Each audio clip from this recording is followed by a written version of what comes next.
certaines œuvres ne cherchent pas à rassurer l'être humain.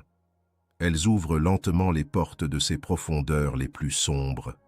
Dans un monde rempli de bruit, de faux sourires et de distractions, Les fleurs du mal apparaissent comme un miroir troublant tendu vers l'âme humaine. Charles Baudelaire ne parlait pas seulement de poésie. Il parlait du vide intérieur, du désir qui consume l'esprit, de la solitude invisible, du péché, de la mélancolie et de cette étrange beauté née de la souffrance humaine.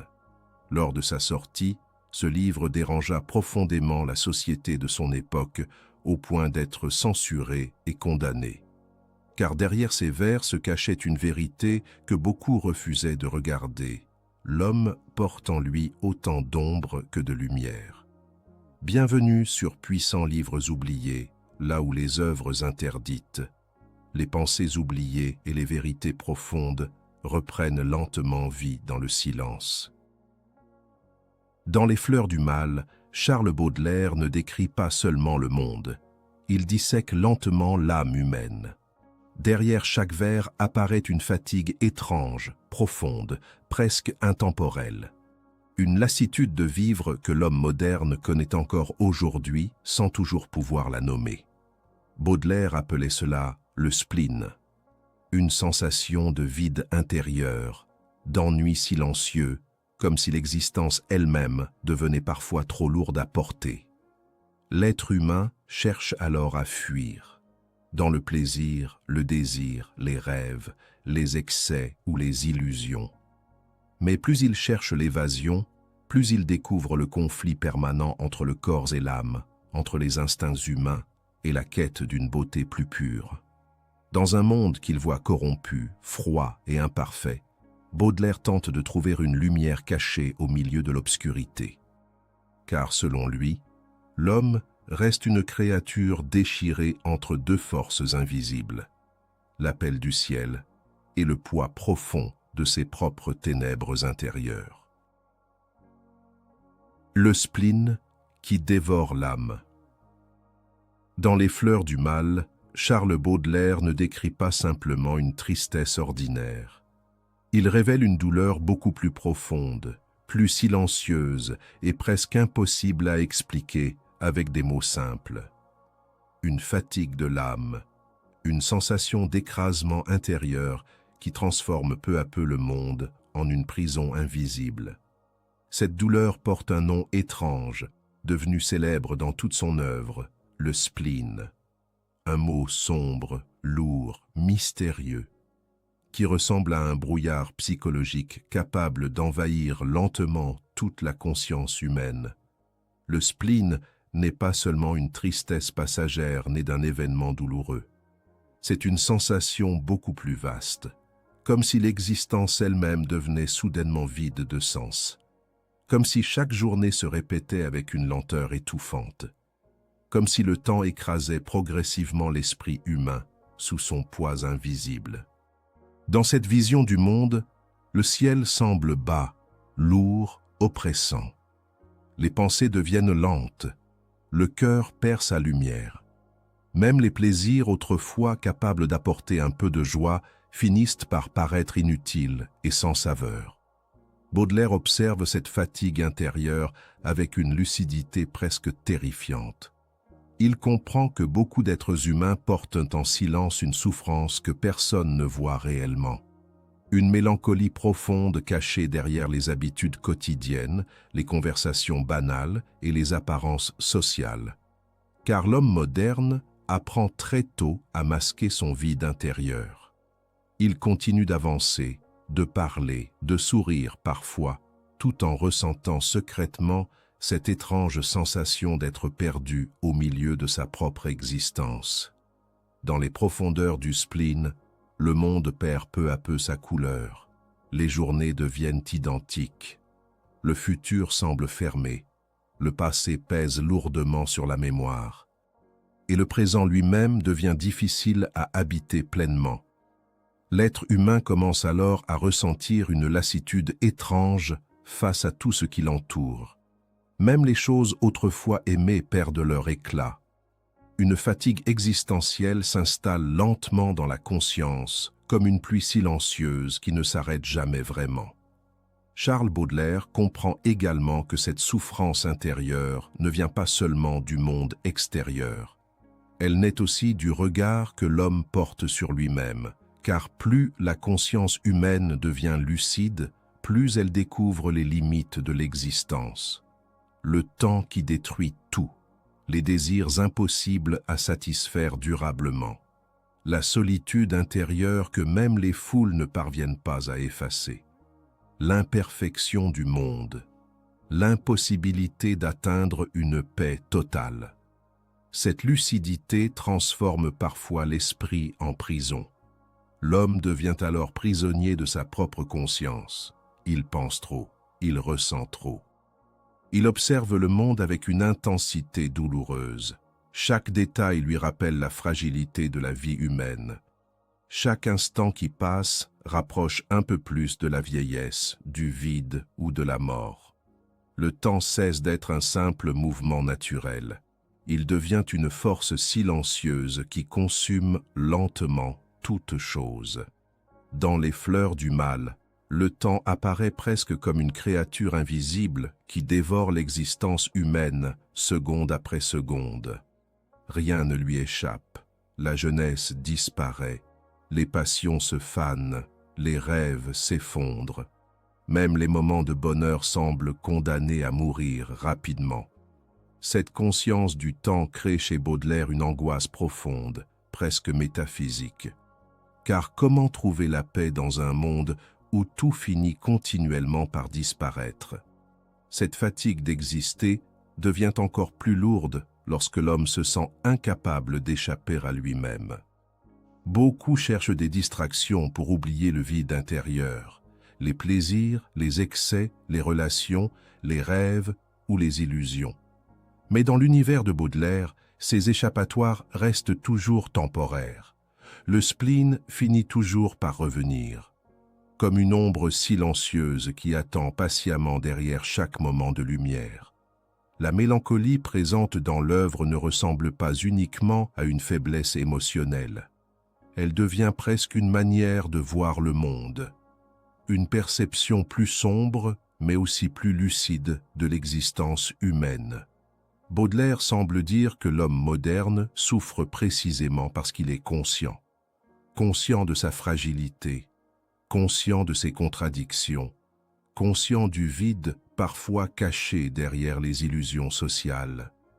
Cette idée rend l'œuvre profondément troublante encore aujourd'hui, car malgré les siècles passés, beaucoup d'êtres humains ressentent toujours cette même fatigue intérieure difficile à expliquer. Le monde moderne a changé extérieurement, mais le spleen semble avoir survécu au temps. Peut-être même qu'il est devenu encore plus présent dans une époque dominée par le bruit, la vitesse et les distractions permanentes. Beaucoup vivent entourés de confort matériel, tout en ressentant intérieurement un immense vide. Ils cherchent constamment quelque chose capable de remplir ce manque invisible sans jamais réellement le trouver. Les écrans, les plaisirs rapides, les réseaux sociaux ou les distractions modernes offrent parfois des échappatoires temporaires. Mais le silence intérieur finit souvent par revenir plus fort encore lorsque le bruit s'arrête. Baudelaire semble comprendre une vérité dérangeante. L'être humain ne souffre pas seulement à cause de ce qu'il vit. Il souffre aussi à cause de ce qu'il cherche désespérément sans parvenir à l'atteindre. Une paix totale, une beauté parfaite, un sens absolu à l'existence. Mais le monde réel reste imparfait, fragile et rempli de contradictions. Cette distance entre l'idéal rêvé et la réalité humaine nourrit profondément le spleen. L'ennui spirituel occupe une place immense dans cette souffrance intérieure. Non pas un simple ennui passager, mais une sensation de vide existentiel où plus rien ne semble capable de nourrir réellement l'âme humaine.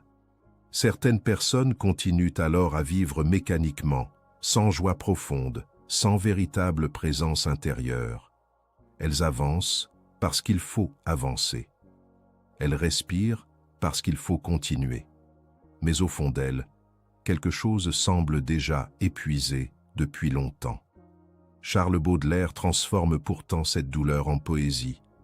Et c'est là l'un des aspects les plus fascinants de son œuvre. Là où beaucoup voient uniquement la souffrance, lui parvient à créer une beauté sombre, étrange et hypnotique. Comme si les profondeurs humaines les plus douloureuses pouvaient elles aussi devenir une forme d'art. La poésie devient alors un miroir tendu vers l'âme humaine, révélant ce que la société préfère souvent cacher derrière les apparences. Le spleen décrit dans Les Fleurs du Mal n'est donc pas seulement une tristesse individuelle. Il représente une blessure beaucoup plus universelle, celle d'un être humain conscient de sa solitude intérieure, de son imperfection et du temps qui détruit lentement toute chose. Une souffrance silencieuse que beaucoup ressentent encore aujourd'hui sans toujours parvenir à lui donner un nom. Et peut-être que la véritable force de Baudelaire vient précisément de là. Avoir osé regarder honnêtement cette obscurité intérieure que le monde moderne continue encore à fuir dans le bruit, les distractions et les illusions. Alors qu'au fond, le spleen reste peut-être l'un des visages les plus secrets de la condition humaine elle-même. La beauté née du mal. Dans Les Fleurs du Mal, Charles Baudelaire accomplit quelque chose de profondément étrange et presque interdit pour son époque. Il transforme l'obscurité humaine en beauté poétique. Là où la société ne voulait voir que le péché, la souffrance, la décadence ou le malaise, lui découvre des formes cachées de beauté. Non pas une beauté pure, parfaite et lumineuse comme celle des récits idéalisés, mais une beauté blessée, mélancolique, née directement des profondeurs humaines les plus sombres. Le titre même de l'œuvre ressemble déjà à un paradoxe mystérieux. Des fleurs qui poussent dans le mal, une image presque impossible. Car les fleurs symbolisent normalement la vie, la douceur et la beauté, tandis que le mal évoque la corruption, la douleur ou la chute humaine. Pourtant, Baudelaire unit volontairement ces deux mondes opposés pour révéler une idée troublante. Même au cœur de la souffrance, quelque chose de beau peut encore naître. Cette vision bouleverse profondément la manière classique de voir l'art et la poésie. Beaucoup pensent que la beauté doit venir uniquement de la lumière, de l'harmonie ou du bonheur. Mais Baudelaire regarde ailleurs. Il plonge dans les zones interdites de l'âme humaine.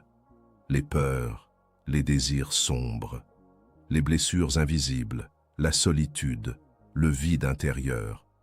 Et au lieu de détourner le regard, il transforme ces profondeurs en matière poétique. Dans son univers, la douleur devient presque une forme de langage sacré. Les émotions sombres ne sont plus simplement des faiblesses humaines qu'il faudrait cacher. Elles deviennent des portes vers une vérité plus profonde sur l'existence. La tristesse révèle parfois davantage l'âme humaine que les moments de joie superficiels. Les blessures ouvrent des espaces intérieurs que les vies trop confortables ne découvrent jamais réellement. Charles Baudelaire semble comprendre que l'être humain porte naturellement en lui une part d'ombre. Une zone secrète faite de contradictions, de désirs interdits, de pensées inavouables et de souffrances silencieuses. Beaucoup passent leur vie à fuir cette obscurité intérieure, mais lui décide de l'explorer avec une lucidité fascinante. Et plus il descend dans ses profondeurs, plus il découvre une étrange forme de beauté cachée. Cette beauté née du mal ne ressemble jamais à quelque chose de confortable. Elle dérange, trouble et parfois même inquiète. Elle ressemble à une lumière fragile qui apparaît dans les ruines humaines. Une fleur poussant au milieu d'un monde brisé. Une émotion pure surgissant d'une douleur immense. Comme si l'âme humaine possédait la capacité mystérieuse de transformer même ses blessures les plus profondes en création. La poésie devient alors une véritable alchimie intérieure.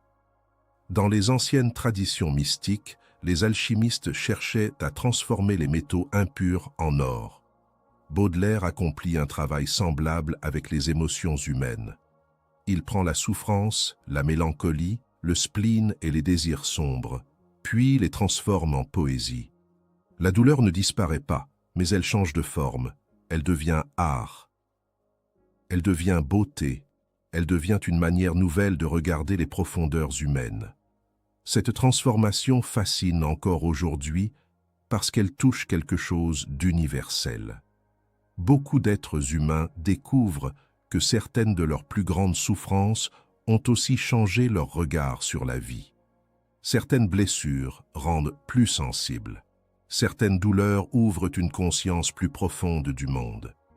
Certaines solitudes permettent de découvrir des parties de soi-même que le bonheur constant ne révèle jamais. Baudelaire semble dire que la beauté véritable n'est pas toujours propre, lumineuse ou rassurante.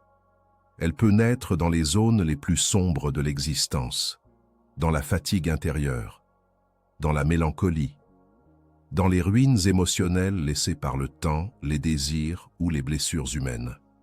Cette idée choque profondément une société qui préfère souvent cacher ses failles derrière des apparences parfaites.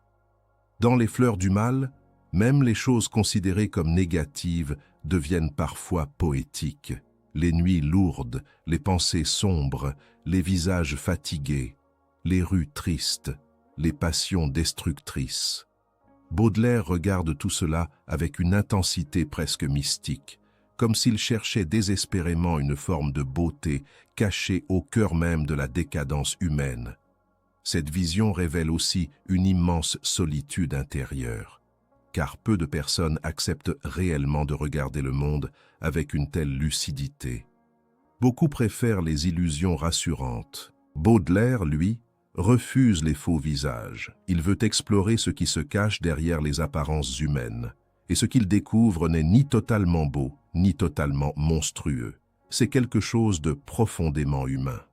La souffrance occupe alors une place étrange dans son œuvre.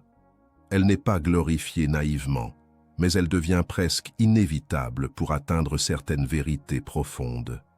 Comme si l'être humain devait parfois traverser l'obscurité pour comprendre la valeur réelle de la lumière.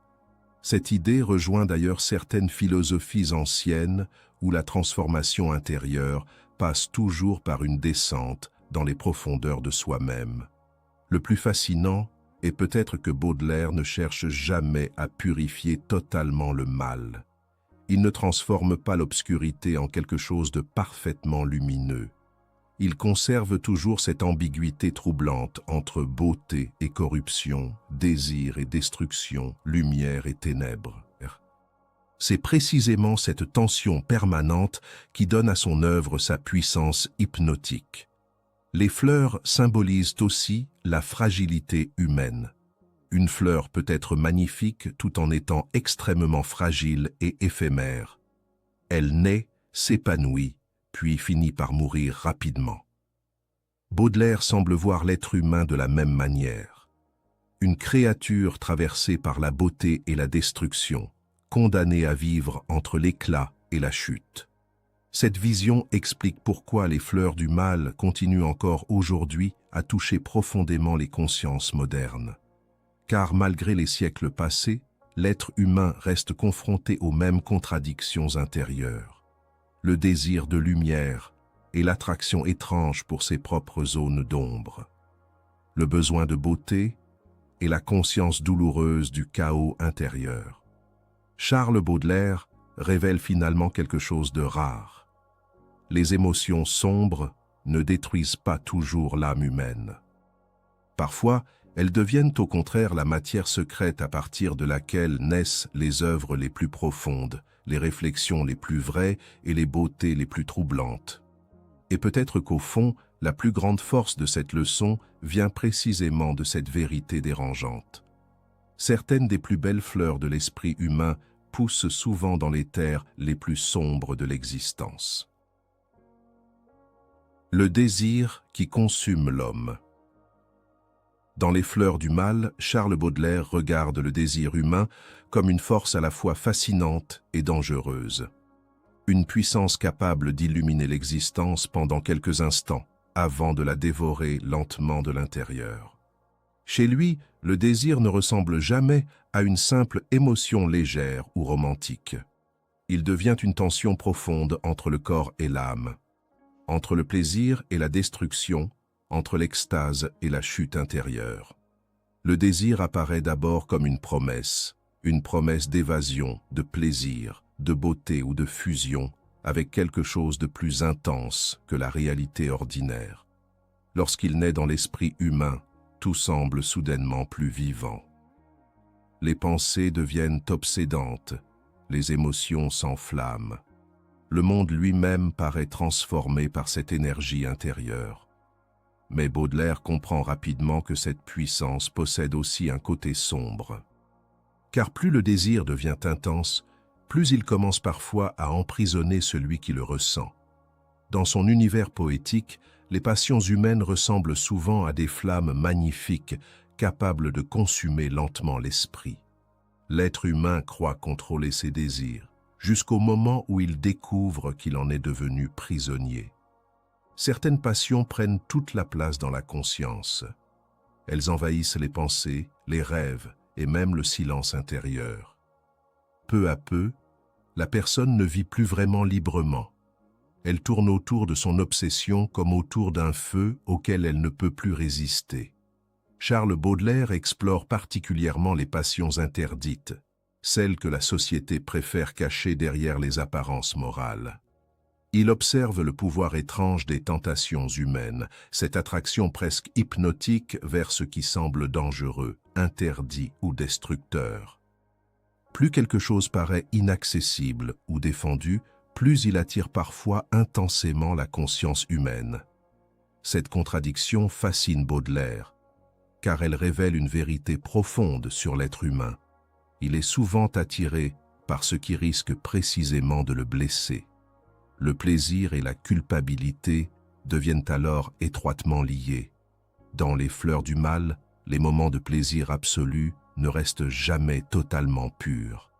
Une ombre apparaît toujours derrière eux, une inquiétude, une honte, une sensation de chute imminente, comme si le bonheur intense portait déjà en lui sa propre destruction. Cette dualité rend l'œuvre profondément troublante, car elle reflète une expérience que beaucoup connaissent sans toujours oser l'avouer. Certains plaisirs laissent derrière eux un vide encore plus grand. Baudelaire comprend que le désir humain fonctionne souvent comme une fin impossible à satisfaire durablement. Plus l'être humain obtient ce qu'il cherche, plus le manque revient rapidement sous une autre forme. Le plaisir apaise temporairement la tension intérieure. Puis, la frustration renaît presque immédiatement. Ce cycle crée une forme de prison psychologique où la conscience humaine reste continuellement en quête de quelque chose capable de remplir son vide intérieur sans jamais y parvenir totalement. La chair et l'esprit entrent alors dans un conflit permanent. D'un côté, le corps réclame les sensations, les passions et les plaisirs terrestres. De l'autre, l'âme semble chercher une forme plus pure, plus élevée et plus durable de beauté ou de paix intérieure. L'être humain se retrouve déchiré entre ces deux forces opposées. Il désire intensément, tout en sentant parfois que ses désirs l'éloignent de lui-même. Cette lutte intérieure traverse toute l'œuvre de Baudelaire. Le désir n'est jamais simplement physique, il devient métaphysique. Derrière les passions humaines se cache souvent un besoin plus profond, celui d'échapper au vide existentiel, au spleen et à la fatigue d'exister. Beaucoup cherchent dans l'amour, le plaisir ou les sensations extrêmes une manière d'oublier momentanément leur solitude intérieure. Mais ces échappatoires restent fragiles et temporaires. L'obsession émotionnelle joue un rôle immense dans cette souffrance. Certaines pensées reviennent sans cesse. Certains visages hantent la mémoire. Certaines passions deviennent si fortes qu'elles finissent par déformer entièrement la perception du monde. L'être humain ne voit plus clairement. Il projette ses désirs partout, son esprit tourne continuellement autour de ce qu'il veut posséder, atteindre ou retenir. Baudelaire décrit cette obsession avec une intensité presque hypnotique. Ses poèmes ressemblent parfois à des rêves fiévreux où le désir devient une présence vivante, capable de manipuler la conscience humaine.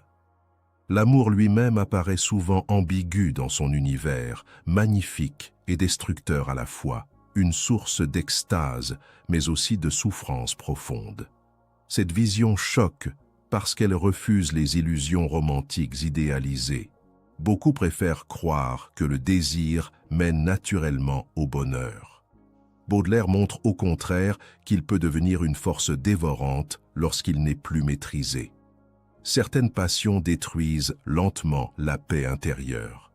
Certaines attirances transforment l'être humain en prisonnier de ses propres émotions. Le plus troublant est peut-être que l'homme semble parfois aimer sa propre souffrance émotionnelle.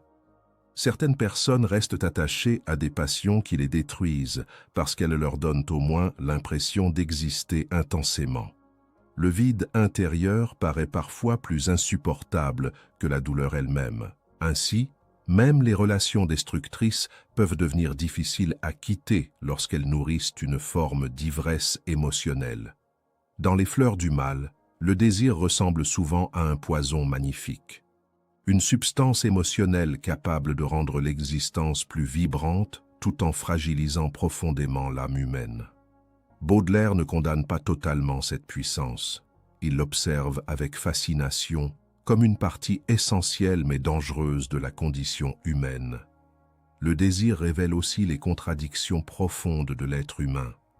Beaucoup veulent atteindre une forme de pureté spirituelle tout en restant attirés par les plaisirs terrestres. Beaucoup cherchent la paix intérieure, tout en nourrissant continuellement des passions qui troublent leur esprit.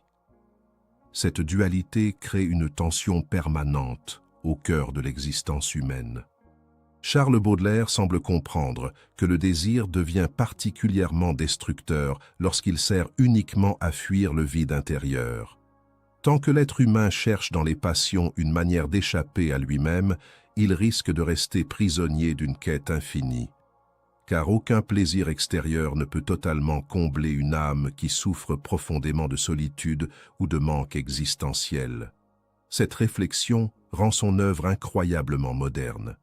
Aujourd'hui encore, beaucoup cherchent dans les relations les plaisirs rapides, les réseaux sociaux ou les sensations fortes, une manière de remplir un vide intérieur qu'ils ne comprennent pas toujours eux-mêmes.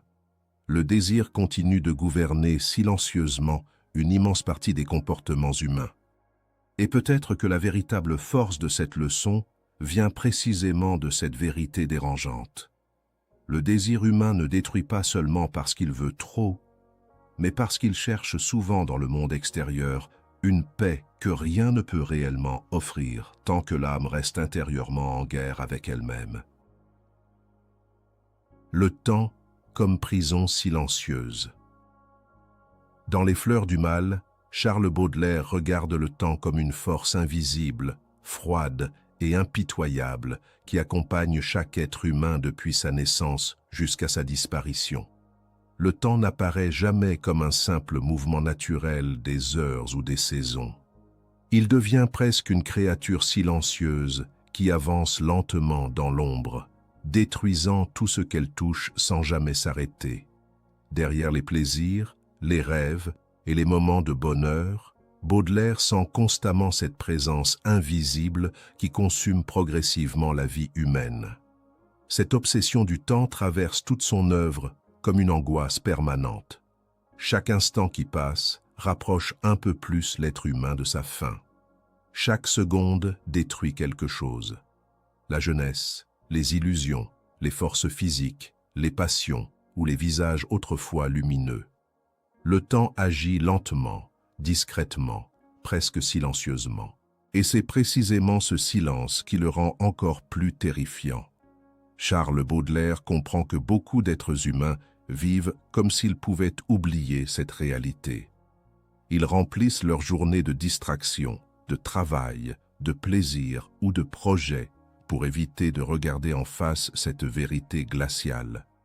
Tout ce qui vit finit par disparaître, mais dans les fleurs du mal, le temps revient toujours comme une ombre impossible à fuir.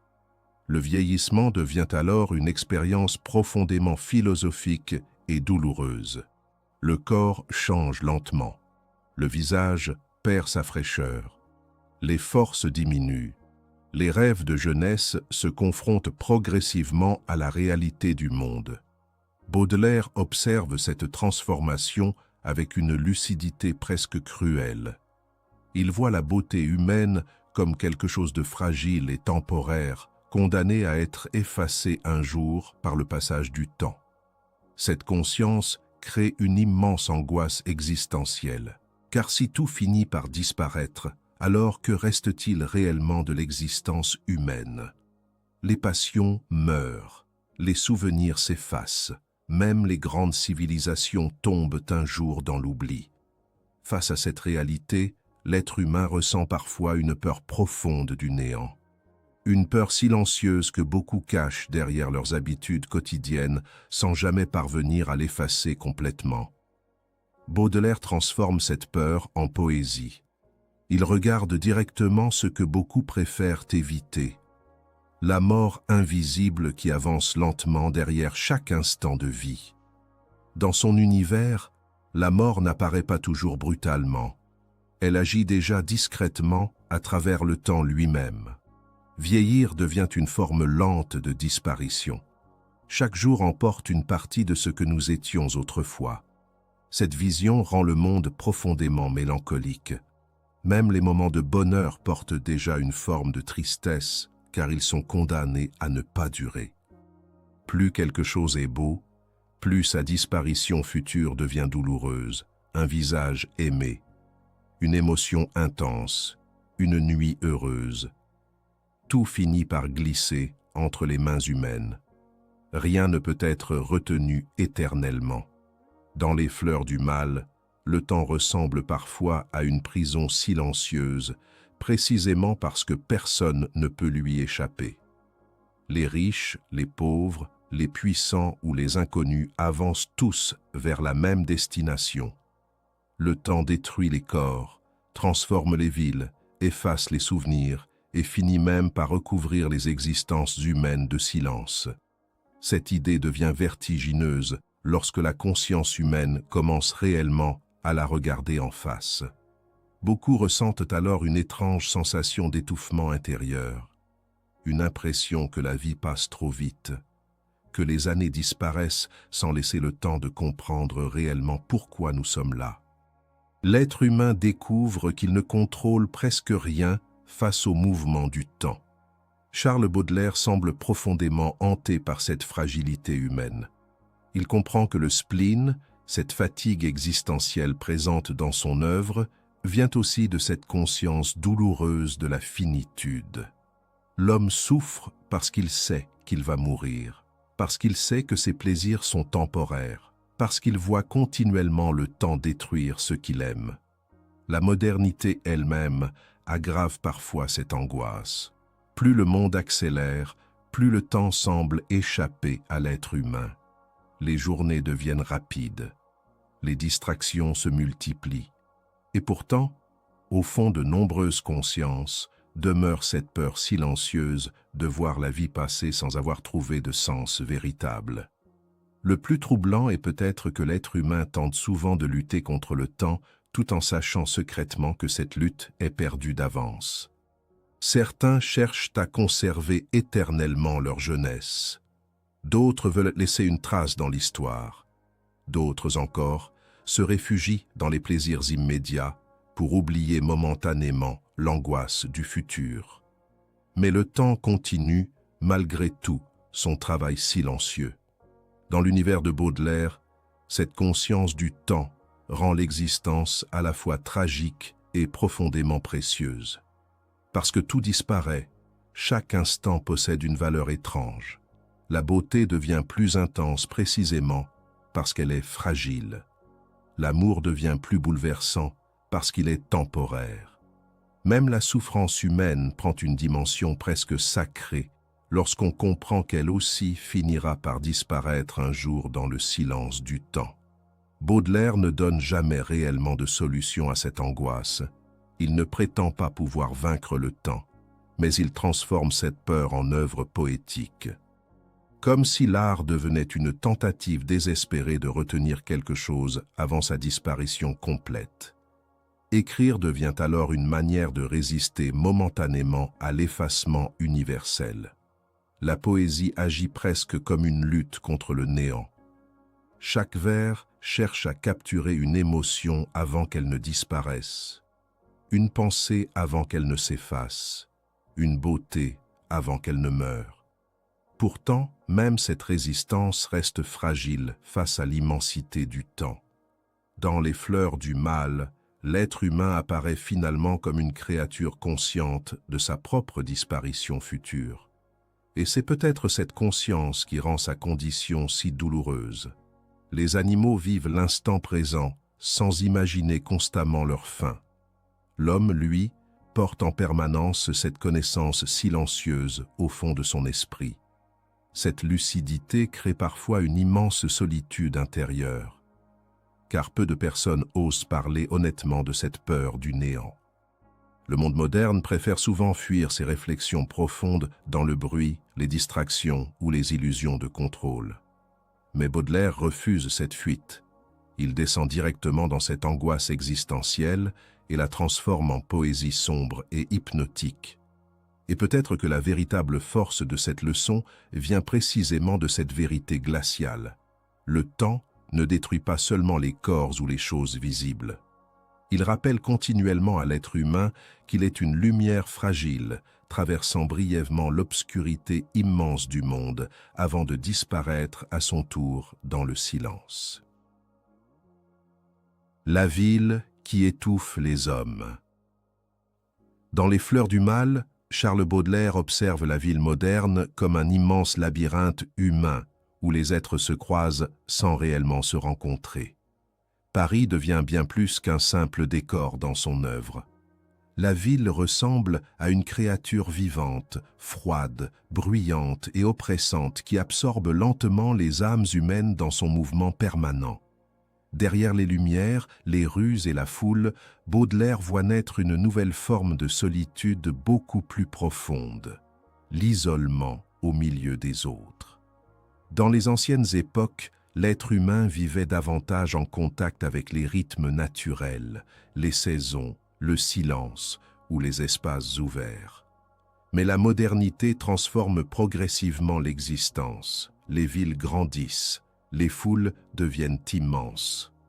Les rues se remplissent de bruit, de vitesse et de visages inconnus. L'homme moderne commence alors à vivre entouré de milliers de personnes, tout en ressentant intérieurement un vide immense.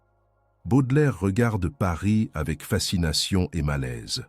Il marche dans ses rues comme un observateur solitaire, perdu au milieu du chaos urbain. Chaque visage croisé semble porter une histoire invisible. Chaque foule cache des souffrances silencieuses. Pourtant, malgré cette proximité physique permanente entre les êtres humains, quelque chose semble profondément brisé dans les relations humaines. Les individus deviennent anonymes. Ils passent les uns à côté des autres sans se voir réellement. Cette solitude moderne est différente de la solitude ancienne. Ce n'est plus le silence des montagnes ou l'isolement volontaire du sage. C'est une solitude intérieure qui survit même au cœur des foules. Une sensation étrange de ne plus appartenir pleinement au monde qui nous entoure. L'homme moderne devient étranger aux autres, mais aussi progressivement à lui-même. Dans Les Fleurs du mal, la ville semble accélérer le spleen. Tout va vite. Les visages disparaissent rapidement. Les émotions deviennent superficielles. Les journées se répètent dans une agitation constante. Le bruit permanent finit par étouffer le silence intérieur nécessaire pour comprendre réellement ce que l'on ressent profondément. Charles Baudelaire comprend que cette modernité froide transforme également la manière dont les êtres humains se présentent au monde.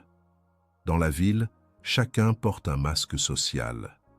Les apparences deviennent essentielles. Il faut montrer une image acceptable, forte ou élégante, même lorsque l'âme souffre silencieusement. Beaucoup apprennent à cacher leurs blessures derrière des comportements automatiques, des sourires artificiels ou des habitudes répétitives. Peu à peu, l'homme s'éloigne de sa propre vérité intérieure. Il joue un rôle social sans toujours savoir qui il est réellement au fond de lui-même. Cette perte d'authenticité crée une immense fatigue psychologique. Car maintenir continuellement un masque demande une énergie intérieure énorme. Le monde urbain pousse alors les individus à vivre dans une forme permanente de représentation. Baudelaire ressent profondément cette tension entre l'individu intérieur et le personnage social. Plus la ville devient immense, plus l'être humain semble se fragmenter intérieurement. Une partie de lui cherche encore du sens, de la beauté ou une forme de vérité spirituelle. Une autre partie se laisse absorber par les mécanismes froids de la modernité. Le chaos urbain joue également un rôle central dans cette souffrance moderne. Les rues bruyantes, les mouvements incessants, les lumières artificielles et l'agitation constante créent un environnement où l'esprit trouve difficilement le repos. L'attention humaine devient dispersée. La contemplation disparaît progressivement. Même le silence devient rare. Dans cette atmosphère oppressante, beaucoup commencent à ressentir une fatigue existentielle sans comprendre exactement d'où elle vient. Ils avancent mécaniquement dans les rythmes imposés par la ville, travailler, courir, consommer, recommencer.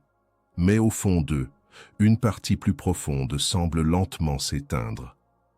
Baudelaire perçoit déjà cette blessure spirituelle naissante dans la modernité. La ville devient alors le symbole d'un monde où l'homme risque de perdre son âme dans la vitesse et les distractions permanentes. Plus les rues se remplissent de mouvements, plus le vide intérieur grandit parfois dans les consciences humaines. Le progrès matériel ne suffit pas à nourrir l'esprit humain. Les bâtiments s'élèvent, les technologies avancent, les foules grandissent, mais la solitude demeure. Cette vision de la modernité rend les fleurs du mal incroyablement actuelles. Aujourd'hui encore, beaucoup ressentent cette sensation étrange d'être entourés en permanence tout en restant intérieurement seuls. Les villes modernes sont devenues encore plus rapides, plus bruyantes et plus connectées, mais aussi parfois plus froides émotionnellement. Les réseaux sociaux eux-mêmes prolongent cette logique urbaine décrite par Baudelaire. Les êtres humains montrent des images soigneusement construites d'eux-mêmes, tout en cachant souvent leurs souffrances réelles. Le masque social est devenu numérique. Beaucoup cherchent la validation extérieure sans parvenir à calmer leur vide intérieur. Charles Baudelaire semble comprendre que l'homme moderne risque de devenir prisonnier d'un monde entièrement tourné vers l'extérieur. Les regards, les apparences, la vitesse et les distractions occupent toute la conscience jusqu'à faire oublier la profondeur intérieure. L'être humain finit par ne plus savoir écouter son propre silence. La foule elle-même devient paradoxale. Elle donne l'impression d'appartenir à quelque chose de plus grand, tout en renforçant parfois l'anonymat individuel. Dans les grandes villes, chacun devient un visage parmi des milliers d'autres. Cette perte d'identité nourrit une angoisse existentielle profonde. L'homme commence à se demander s'il possède encore une place réelle dans le monde moderne. Baudelaire observe aussi la misère cachée derrière les apparences urbaines. Derrière les lumières de Paris vivent des êtres brisés, fatigués, pauvres ou perdus. La ville moderne produit autant de rêves que de souffrances invisibles. Elle attire les ambitions humaines tout en détruisant parfois lentement ceux qui ne parviennent plus à suivre son rythme. Cette modernité froide coupe également l'être humain des dimensions spirituelles de l'existence. Le rapport au silence, à la nature, à la contemplation ou à la profondeur intérieure devient plus difficile dans un monde dominé par le mouvement permanent. L'esprit humain finit par vivre constamment stimulé, mais rarement apaisé. Dans les fleurs du mal, la ville apparaît presque comme une immense machine émotionnelle qui consume progressivement les consciences humaines. Certains survivent extérieurement, mais intérieurement, quelque chose se dessèche lentement. Une partie de leur âme devient incapable de ressentir pleinement la beauté, le calme ou la présence profonde à soi-même. Et peut-être que la véritable puissance de cette leçon vient précisément de cette vérité troublante. Plus le monde moderne rapproche physiquement les êtres humains, plus ils risquent parfois d'éloigner silencieusement leurs âmes d'elles-mêmes. Les paradis qui détruisent l'esprit. Dans Les Fleurs du mal, Charles Baudelaire explore une vérité profondément humaine. Beaucoup cherchent désespérément à fuir la réalité lorsqu'elle devient trop lourde à porter. Derrière les plaisirs artificiels, les excès et les paradis temporaires, ils découvrent une immense fatigue intérieure, une lassitude de vivre, une difficulté à supporter le vide, le spleen, le temps ou la souffrance silencieuse de l'existence. L'être humain ne cherche pas seulement le plaisir, il cherche parfois à oublier. Cette fuite prend de nombreuses formes. L'alcool, les drogues, les rêves artificiels, les excès émotionnels ou certaines passions deviennent des portes ouvertes vers des mondes provisoires où la douleur semble disparaître pendant quelques instants. Baudelaire observe ce phénomène avec fascination et inquiétude. Il comprend que ces paradis artificiels offrent à l'esprit une illusion temporaire de liberté, mais qu'ils cachent souvent une destruction lente et silencieuse. Lorsqu'un être humain souffre profondément intérieurement, le réel devient parfois difficile à supporter. Les pensées tournent sans cesse, le spleen revient, le vide intérieur grandit. Alors certains cherchent une échappatoire capable d'endormir momentanément leur conscience. Les substances, les excès ou les états modifiés de perception deviennent alors des refuges psychologiques contre le poids de l'existence. Charles Baudelaire connaît lui-même cette attirance pour les paradis artificiels. Il ne regarde pas ces expériences uniquement avec jugement moral. Il tente surtout de comprendre pourquoi l'être humain ressent un besoin aussi intense d'échapper à sa propre réalité intérieure. Pourquoi tant de consciences cherchent à modifier leur perception du monde plutôt qu'à l'affronter directement. Dans son univers poétique, les drogues et l'alcool ressemblent à des portes mystérieuses, capables de transformer momentanément la conscience humaine. Les sensations deviennent plus intenses, les couleurs paraissent plus profondes, le temps semble parfois ralentir ou disparaître. Les émotions prennent une dimension presque surnaturelle. Pendant quelques instants, l'être humain croit avoir quitté les limites ordinaires du monde réel.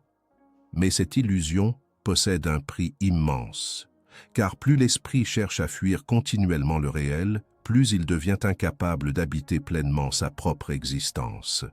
Les paradis artificiels offrent une lumière trompeuse qui finit souvent par affaiblir davantage l'âme humaine. Derrière l'extase temporaire apparaît progressivement une fatigue encore plus profonde. Baudelaire comprend que ces échappatoires fonctionnent comme des anesthésies émotionnelles. Elles ne guérissent pas réellement la souffrance intérieure. Elles la suspendent momentanément. Mais lorsque l'effet disparaît, le vide revient souvent avec encore plus de force. L'esprit humain devient alors prisonnier d'un cycle où il cherche continuellement à retrouver un état artificiel de soulagement sans jamais parvenir à apaiser durablement son mal intérieur. Dans Les Fleurs du mal, les paradis artificiels ressemblent à des mirages psychologiques. Ils promettent la liberté, la paix ou l'évasion absolue. Mais ils conduisent souvent à une dépendance émotionnelle plus profonde. Plus l'être humain tente de fuir le réel, plus le réel finit par le rattraper brutalement. Cette réflexion dépasse largement les drogues ou l'alcool eux-mêmes. Baudelaire parle plus profondément du besoin humain d'oublier. Beaucoup cherchent des moyens de ne plus ressentir leur solitude intérieure, leurs blessures ou leur angoisse existentielle. Certains se réfugient dans les substances, d'autres dans les plaisirs compulsifs, les distractions permanentes ou les illusions émotionnelles. Mais le mécanisme reste souvent le même, fuir momentanément le poids de soi-même.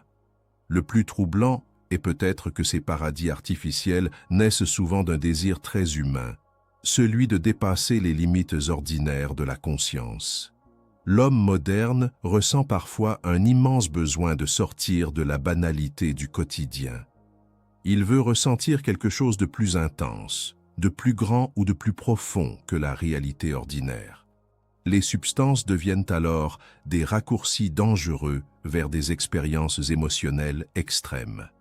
Baudelaire observe également le lien entre ces échappatoires et la quête de beauté absolue. Certains cherchent dans les états artificiels une forme de transcendance, comme si les limites normales de l'esprit humain empêchaient d'atteindre certaines vérités ou sensations supérieures. Mais cette quête finit souvent par détruire progressivement l'équilibre intérieur. La conscience humaine devient alors fragile.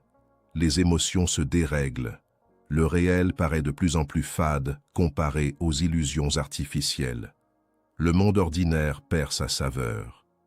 Et l'être humain commence parfois à ne plus supporter la simplicité de la vie réelle sans stimulation excessive.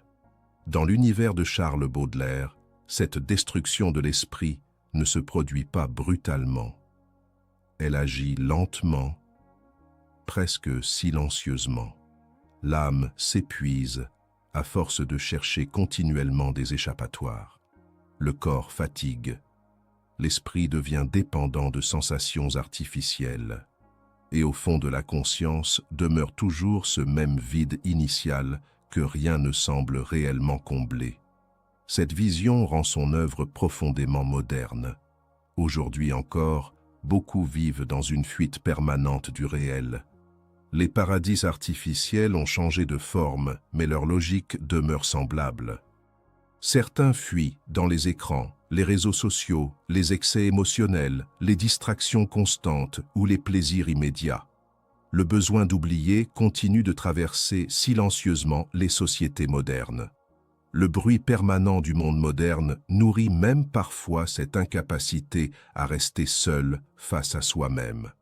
Le silence devient difficile, le calme devient angoissant.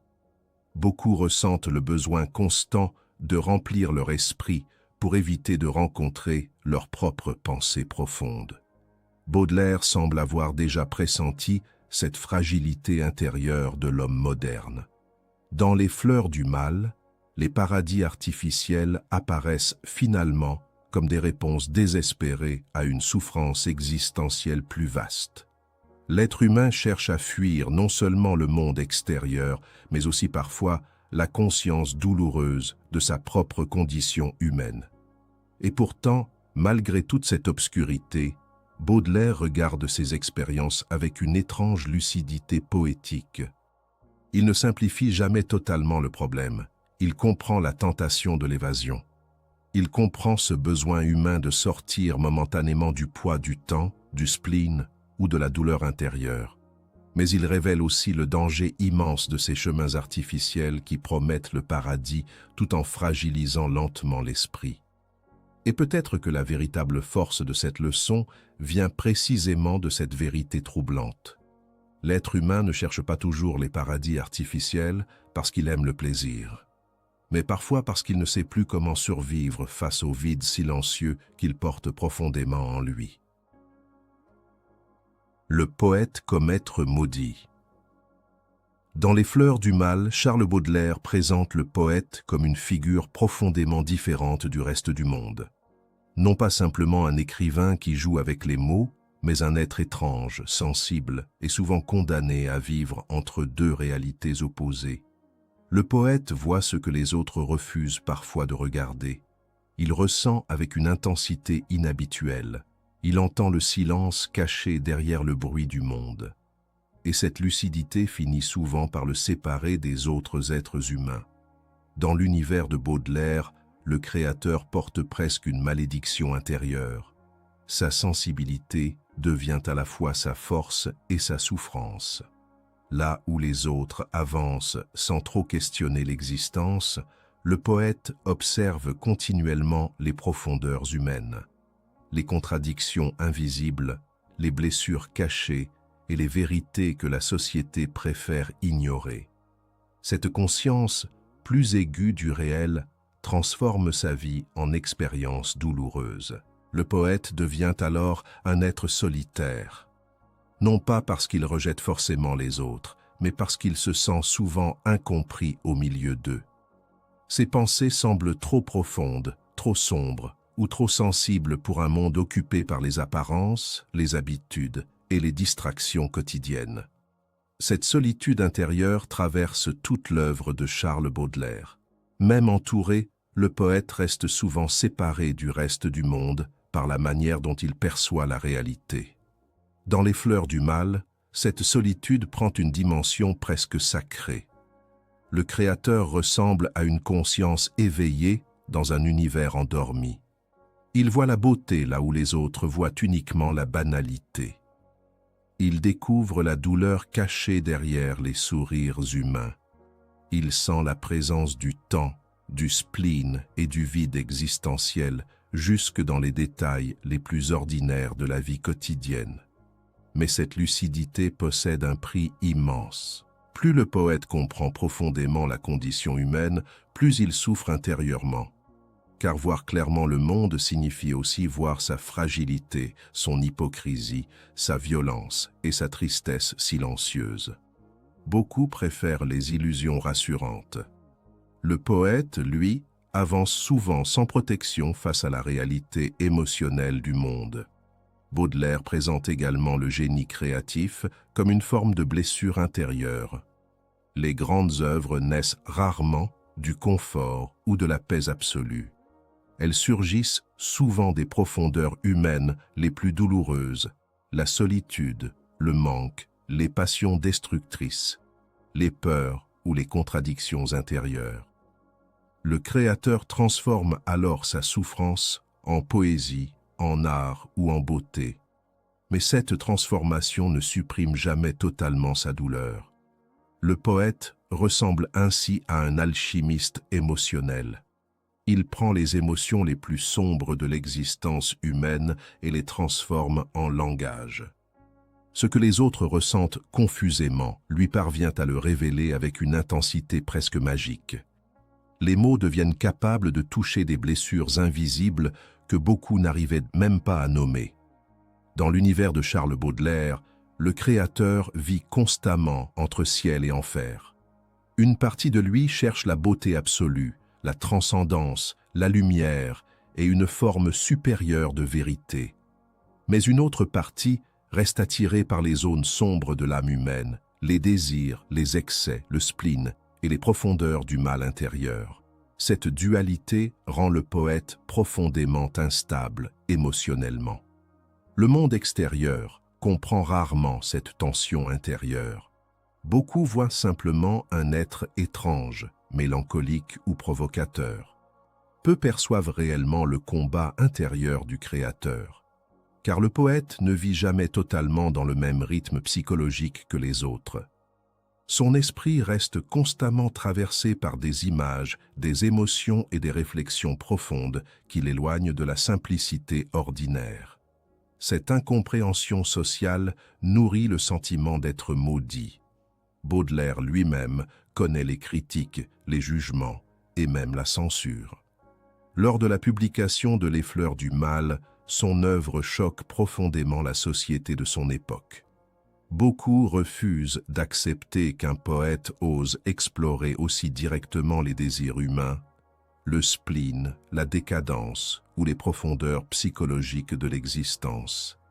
Mais précisément, cette marginalité renforce encore davantage l'image du poète maudit. Le créateur devient celui qui porte des vérités dérangeantes que le monde préfère souvent repousser. Il ressemble à un témoin solitaire des zones cachées de l'humanité. Sa parole dérange parce qu'elle révèle ce que beaucoup cherchent à dissimuler derrière les apparences sociales. Baudelaire montre aussi que le poète ressent souvent une immense difficulté à vivre dans le monde ordinaire. Les contraintes sociales, les routines et les mécanismes froids de la modernité semblent étouffer sa sensibilité intérieure. Le créateur rêve alors d'un ailleurs inaccessible, d'un monde plus profond, plus vrai ou plus beau que celui qu'il habite quotidiennement. Cette quête impossible nourrit une mélancolie permanente. Le poète désire une forme d'absolu que le réel semble incapable d'offrir complètement. Il cherche la beauté parfaite dans un monde imparfait. Il cherche la vérité dans un univers rempli d'illusions. Cette tension entre l'idéal et la réalité devient une source constante de souffrance intérieure. La lucidité douloureuse occupe alors une place centrale dans cette leçon. Voir profondément le monde signifie aussi voir la fragilité humaine, le temps qui détruit toute chose, les contradictions intérieures et le vide existentiel qui habite parfois les consciences modernes. Beaucoup survivent grâce à certaines illusions. Le poète, lui, regarde souvent directement les profondeurs du réel. Dans les fleurs du mal, cette lucidité transforme le créateur en être presque sacré et tragique à la fois. Sacré parce qu'il touche des vérités profondes sur la condition humaine. Tragique parce que cette conscience accrue du monde rend son existence plus douloureuse.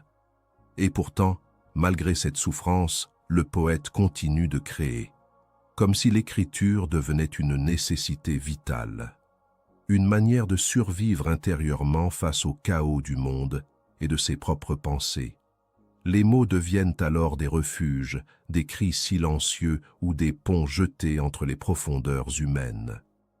Cette figure du poète maudit continue encore aujourd'hui de fasciner parce qu'elle représente quelque chose de profondément universel. La difficulté de rester sensible dans un monde souvent froid, rapide et superficiel. Beaucoup ressentent secrètement cette impression d'être décalés, incompris ou séparés des autres par leurs pensées profondes ou leurs émotions intenses. Et peut-être que la véritable puissance de cette leçon vient précisément de cette vérité mélancolique. Certains êtres voient tellement profondément la beauté, la douleur et les contradictions du monde, qu'ils finissent par porter en eux une solitude que les autres ne pourront jamais totalement comprendre. La quête d'un absolu impossible. Dans Les Fleurs du mal, Charles Baudelaire révèle une vérité profondément humaine et presque vertigineuse. L'être humain semble condamné à chercher quelque chose qu'il ne pourra jamais atteindre complètement. Derrière les désirs, les passions, les rêves et les souffrances, se cache une quête plus secrète encore. Une recherche d'absolu, une fin spirituelle immense.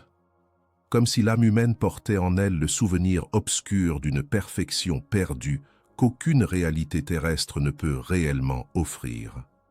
Cette quête traverse toute son œuvre comme une tension permanente entre le ciel et le vide. L'homme désire quelque chose de plus grand que lui-même. Une beauté parfaite, une vérité totale, une paix absolue. Mais plus il avance dans cette recherche, plus il découvre l'impossibilité de satisfaire totalement cette aspiration intérieure. Le monde réel semble toujours insuffisant face aux profondeurs du désir humain. Charles Baudelaire observe cette lutte intérieure avec une intensité presque mystique. Une partie de l'être humain aspire vers la lumière, la transcendance et l'infini. Une autre reste prisonnière du corps, du temps, des passions et de la fragilité humaine. Cette contradiction crée une souffrance existentielle profonde. L'âme veut s'élever, mais la condition humaine la ramène continuellement vers ses limites terrestres. Dans Les Fleurs du mal, le besoin de transcendance ressemble presque à une nostalgie cosmique, comme si l'homme ressentait confusément qu'il est fait pour quelque chose de plus vaste que le monde matériel visible. Même au cœur des plaisirs terrestres, une insatisfaction demeure. Même après les moments de bonheur, le vide revient souvent silencieusement. Rien ne semble capable de combler totalement cette faim intérieure. Cette quête d'un sens supérieur pousse l'être humain à chercher partout des réponses. Certains se tournent vers la religion, d'autres vers l'art, la philosophie, l'amour ou les expériences extrêmes. Mais Baudelaire montre que toutes ces tentatives restent fragiles face à l'immensité du vide existentiel. L'homme moderne cherche désespérément une lumière dans un univers qui lui paraît souvent silencieux. Dieu occupe alors une place mystérieuse dans cette recherche intérieure. Dans l'univers de Baudelaire, la présence divine semble à la fois proche et inaccessible. Le poète ressent parfois l'appel d'une réalité supérieure, mais il ressent aussi profondément le silence du monde. Cette absence de réponse claire crée une tension spirituelle immense. L'être humain lève les yeux vers le ciel, en espérant trouver un sens absolu, mais le silence lui répond souvent. Ce silence devient presque une expérience métaphysique. Le monde ne donne pas facilement ses réponses. L'existence reste entourée de mystères. Pourquoi souffrons-nous? Pourquoi désirons-nous sans cesse davantage? Pourquoi ressentons-nous cette nostalgie étrange d'un absolu inaccessible? Baudelaire ne prétend jamais posséder des réponses définitives. Il explore plutôt la douleur même de cette recherche inachevée. La beauté joue un rôle central dans cette quête impossible. Charles Baudelaire voit parfois dans certains instants, certains visages ou certaines œuvres d'art des éclats fugaces d'une beauté supérieure. Pendant quelques secondes, l'être humain croit toucher quelque chose d'infini. Une sensation presque sacrée, une lumière intérieure capable de suspendre le temps. Mais ces moments disparaissent rapidement. La beauté absolue reste toujours hors de portée. Cette impossibilité nourrit profondément le spleen, car plus l'homme désire l'infini, plus le monde réel lui paraît limité. La condition humaine devient alors une prison douloureuse, le corps fatigue, le temps détruit tout. Les plaisirs sont temporaires. Même les émotions les plus intenses finissent par s'effacer. L'âme humaine semble faite pour l'éternité, mais elle vit enfermée dans une existence fragile et éphémère. Dans les fleurs du mal, cette lutte intérieure permanente transforme l'existence humaine en tension spirituelle constante. L'être humain oscille entre l'appel du ciel et le poids de la matière, entre la quête de pureté et l'attraction des désirs terrestres, entre le besoin de lumière et les profondeurs obscures de sa propre conscience. Baudelaire semble comprendre que cette contradiction ne peut jamais être totalement résolue. C'est précisément cette impossibilité qui rend l'existence humaine si tragique et fascinante à la fois. L'homme continue de chercher malgré l'échec probable. Il continue de désirer malgré l'insatisfaction permanente, comme si la quête elle-même devenait plus importante que l'atteinte de l'absolu. Cette réflexion rend l'œuvre incroyablement moderne. Aujourd'hui encore, beaucoup ressentent ce vide spirituel difficile à nommer. Malgré le progrès matériel, malgré les distractions et les plaisirs modernes, une partie profonde de l'être humain continue de chercher quelque chose qui dépasse le monde visible. Certains ressentent une fatigue intérieure inexplicable, comme si leur âme manquait silencieusement de sens, de beauté ou de profondeur. Le monde moderne tente souvent de remplir ce vide par la consommation, la vitesse ou les distractions permanentes. Mais Baudelaire semble dire que le problème est plus profond. L'être humain ne souffre pas seulement d'un manque matériel. Il souffre aussi d'une soif spirituelle que rien de superficiel ne peut réellement apaiser. Cette quête d'absolu apparaît aussi dans le désir d'échapper à la condition humaine elle-même. Beaucoup rêvent secrètement de dépasser leurs limites, le temps, la souffrance, la solitude ou la mort. Les paradis artificiels, les passions extrêmes ou certaines formes de spiritualité deviennent parfois des tentatives de sortir momentanément du poids de l'existence ordinaire. Mais dans l'univers de Charles Baudelaire, aucune échappatoire ne parvient totalement à libérer l'homme de sa condition humaine. Le spleen revient. Le vide réapparaît. L'angoisse demeure. Pourtant, malgré cette obscurité, le poète continue de chercher des éclats de beauté dans le chaos du monde.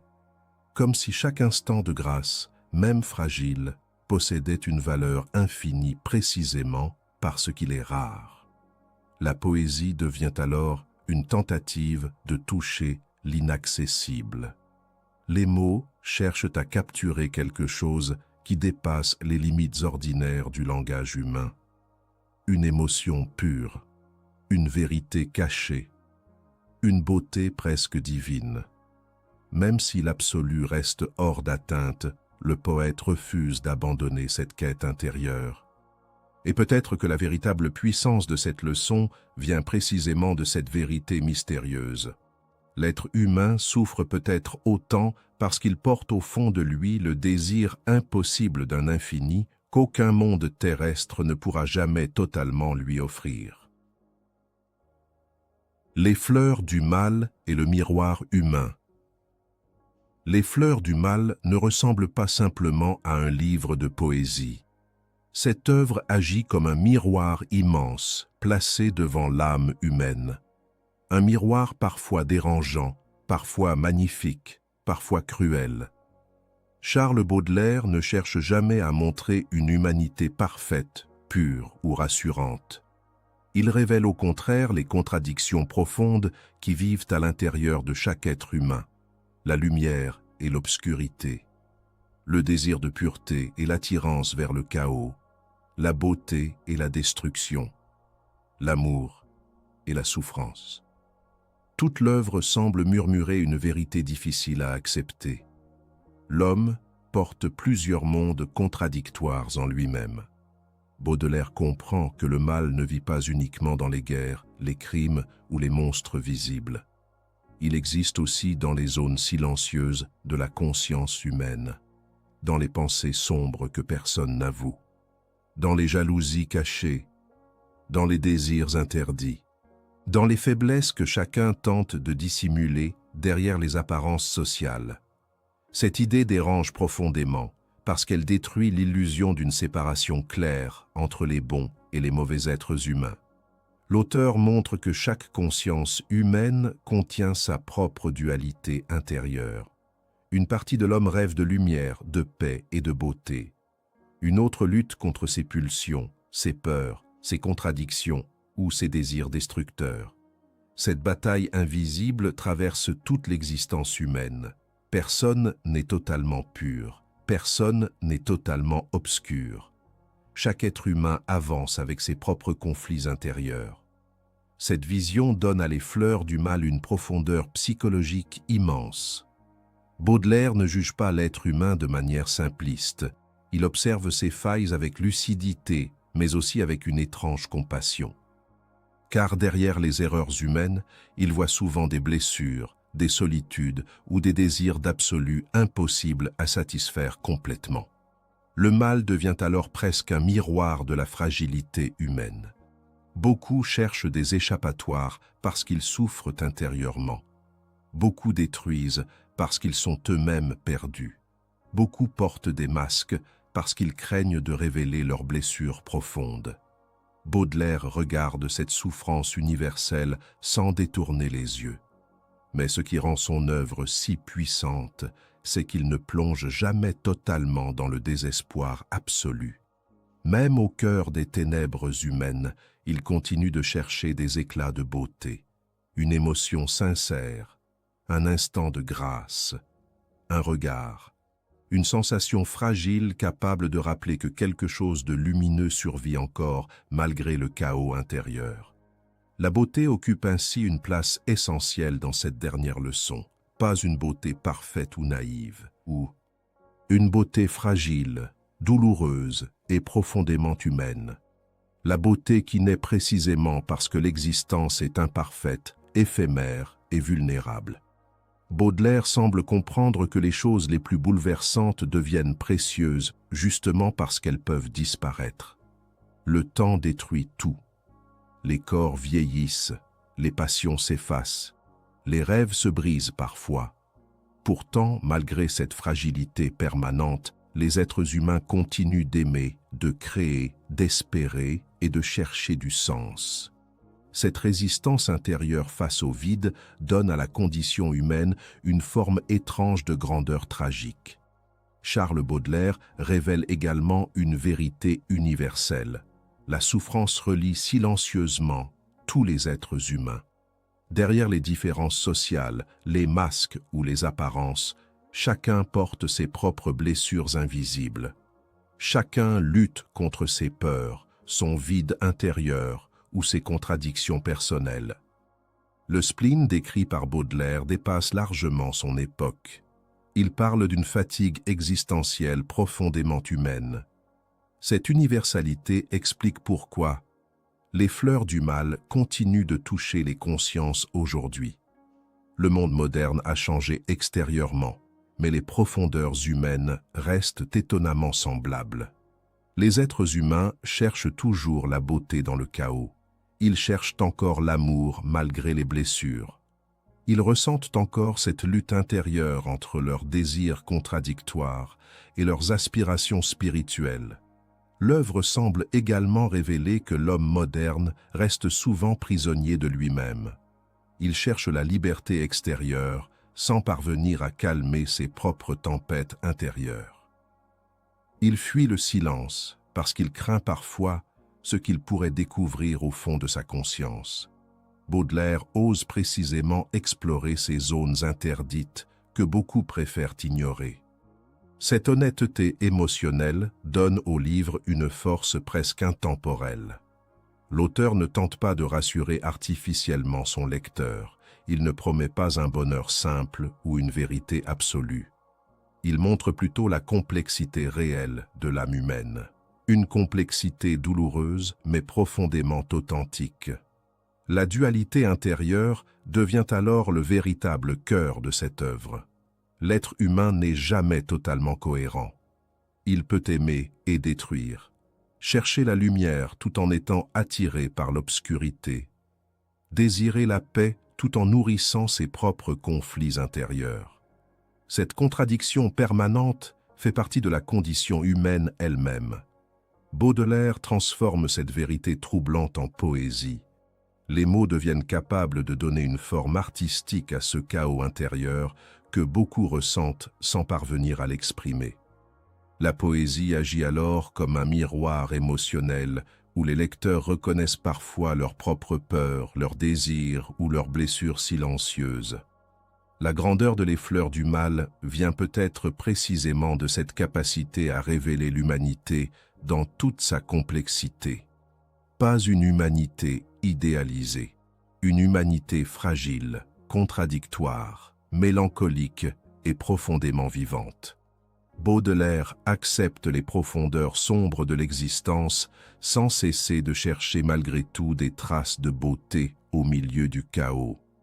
Et peut-être que cette œuvre reste éternelle parce qu'elle ose dire ce que beaucoup ressentent secrètement sans toujours pouvoir le formuler. Chaque être humain porte en lui une lutte silencieuse entre l'ombre et la lumière. Et toute la beauté tragique de l'existence naît précisément de cette bataille invisible. La dernière page de Les Fleurs du Mal ne referme pas simplement un livre. Elle laisse derrière elle une sensation étrange, presque silencieuse, comme un parfum ancien qui continue de flotter dans l'esprit longtemps après la disparition des mots. Tout au long de ce voyage intérieur, Charles Baudelaire nous a forcés à regarder ce que beaucoup fuient, le vide, le désir, le temps, la solitude. La beauté fragile de l'existence et cette obscurité discrète que chaque être humain porte parfois au fond de lui-même. Sa poésie agit comme un miroir cruel et magnifique où l'homme découvre ses contradictions les plus profondes. Et peut-être que le plus troublant est que ce spleen décrit il y a si longtemps semble encore respirer dans le monde moderne. Derrière les écrans, les villes rapides et les foules silencieuses, beaucoup continuent de chercher un sens, une lumière ou une paix intérieure qu'ils ne parviennent jamais totalement à atteindre. Pourtant, au cœur même de cette mélancolie humaine, Baudelaire laisse une vérité presque sacrée. Parfois, les plus grandes beautés naissent précisément des blessures que l'âme croyait impossibles à transformer.